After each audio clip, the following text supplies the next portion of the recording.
Soy Mari Mora y mi sección de todos los martes se llama El Diván Imaginario.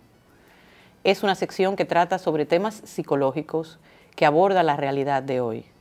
Quédate en sintonía con el Matutino Alternativo. Formulé la pregunta de si es innata la agresividad. La verdad que no es una pregunta nueva y vamos a explicar por qué.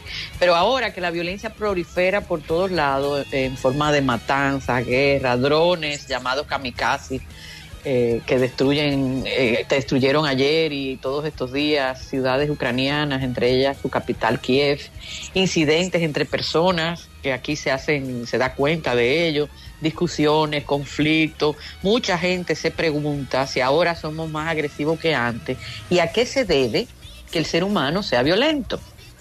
En este debate, como en todo lo que toca al ser humano, hay opiniones para todos los gustos. Aquí en el diván hemos comentado que apreciamos una mayor crispación, una mayor intolerancia y una tendencia a la violencia mayor después de la pandemia y después de la crisis económica que se ha desatado, la incertidumbre de si ciudades que eran consideradas desarrolladas y ricas van a pasar frío, todo esto que abre la guerra de Ucrania, la amenaza incluso con que se desate el Armagedón, eso lo dijo Biden en una de esas declaraciones que luego el equipo de comunicación quiere deshacer, pero que es imposible, pero da la impresión de que estamos a las puertas de un enfrentamiento nuclear que puede volar los sesos de la existencia en la Tierra y todas estas cosas. Claro, uno no es inmune y más si uno quiere estar actualizado leyendo los medios de comunicación, porque hay gente que no se entera de esas cosas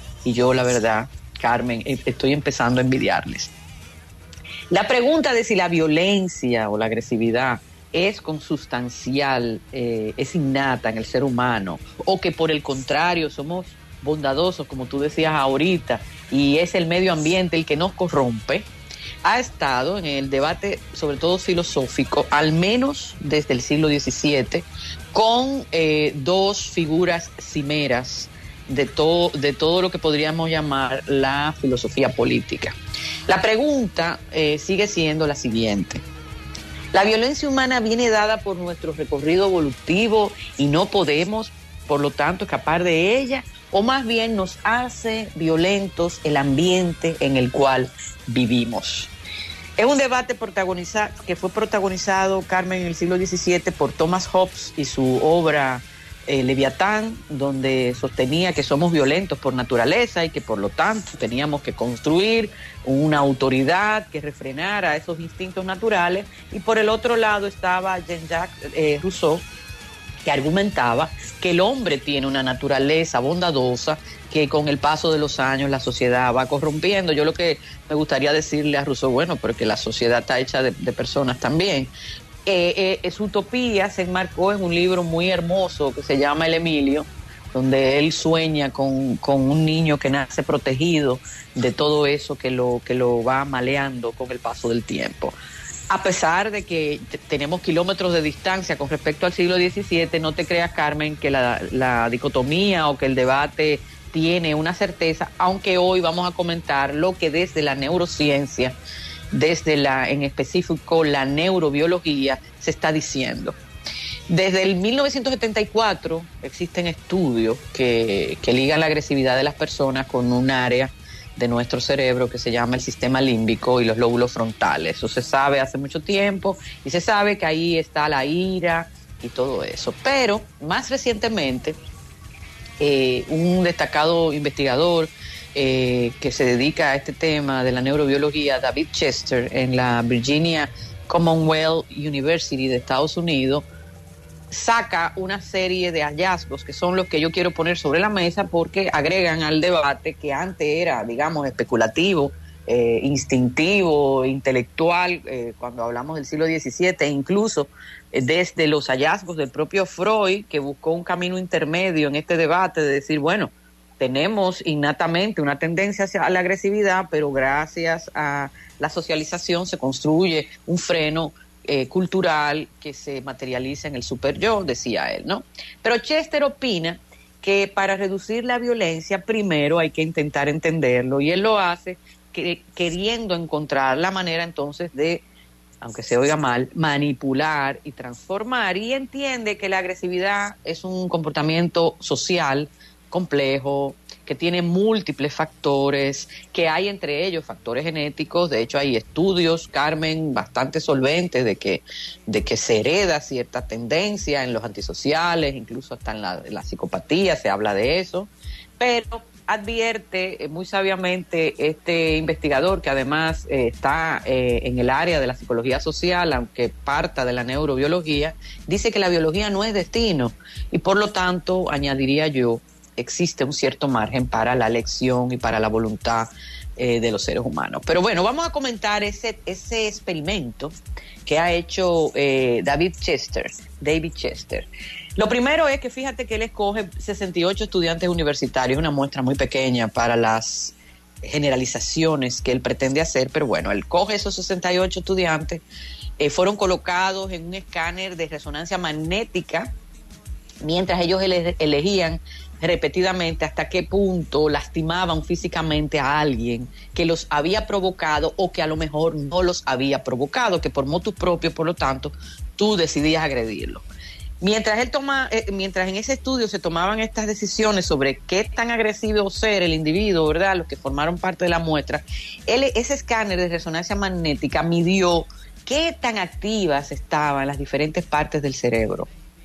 Y los participantes mostraron una mayor agresividad hacia las personas que los insultaban en comparación a aquellos que agredían sin ser atacados. Es decir, somos más agresivos cuando estamos reaccionando ante la agresividad. Los participantes más agresivos en represalia a esa provocación se asociaron con una mayor actividad de circuitos del cerebro, y aquí viene lo curioso de lo que plantea Chester. El circuito que se encendía era el circuito del placer del cerebro. Durante mucho tiempo, Carmen, hemos tenido en la cabeza que digamos que la agresividad es una reacción para adaptarnos y para sobrevivir, incluso en algunas especies hasta para garantizar la supervivencia. Hay primero una lucha entre rivales y teníamos eso en la cabeza, que eran las emociones negativas, el miedo, la ira, las que desataban ese instinto, ¿no? Pero ellos concluyen, y cito, que las emociones positivas también desempeñan un papel central en el comportamiento agresivo.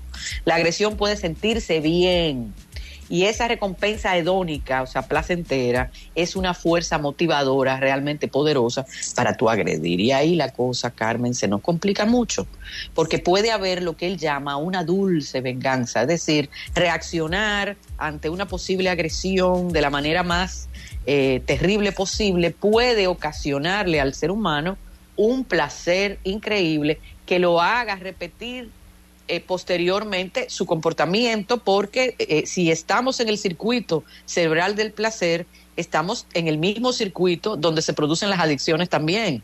¿Se puede entonces volver adictiva la agresión?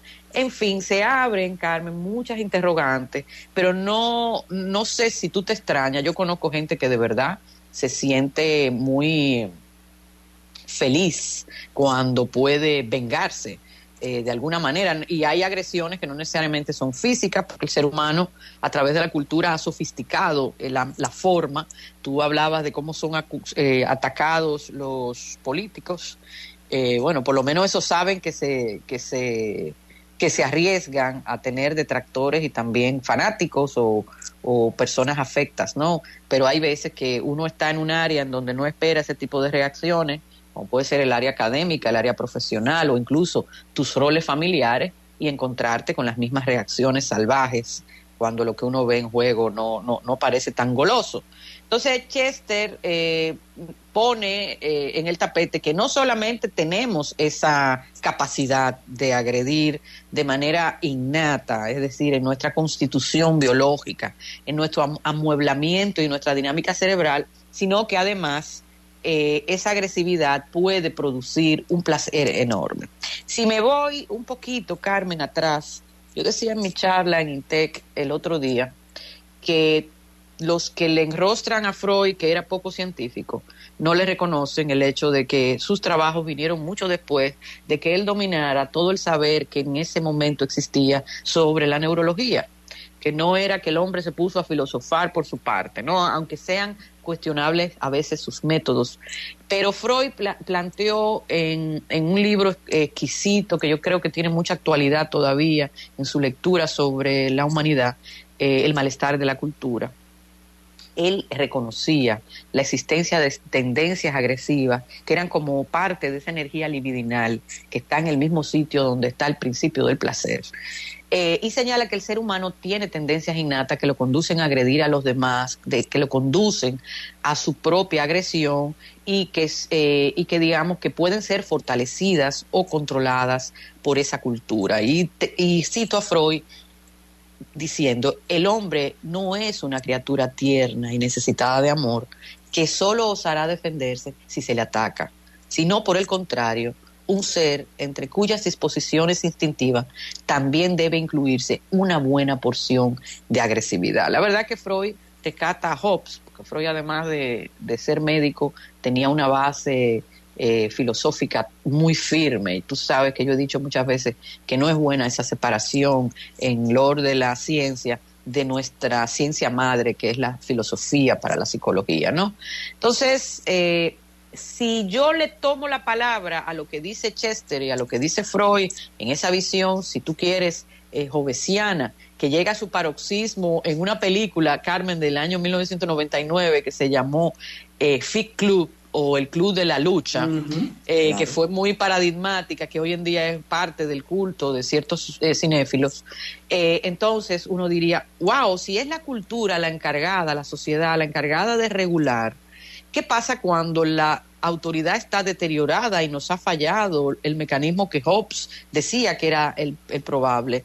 ¿Qué pasa cuando los modelos culturales también invitan a la violencia? Entonces, ese freno del que hablaba Freud en el malestar de la cultura, ese leviatán hipotético que tuvo Hobbes en su cabeza, o incluso ese contrato social que el bueno de Rousseau veía como parte de ese encuentro entre los seres humanos para pautar o concertar una convivencia, partamos de la visión que partamos, esos mecanismos sublimadores, controladores, parece que están saltando por los aires, y puede ser que eso nos explique esa sensación que tenemos de que la agresividad campa a sus anchas.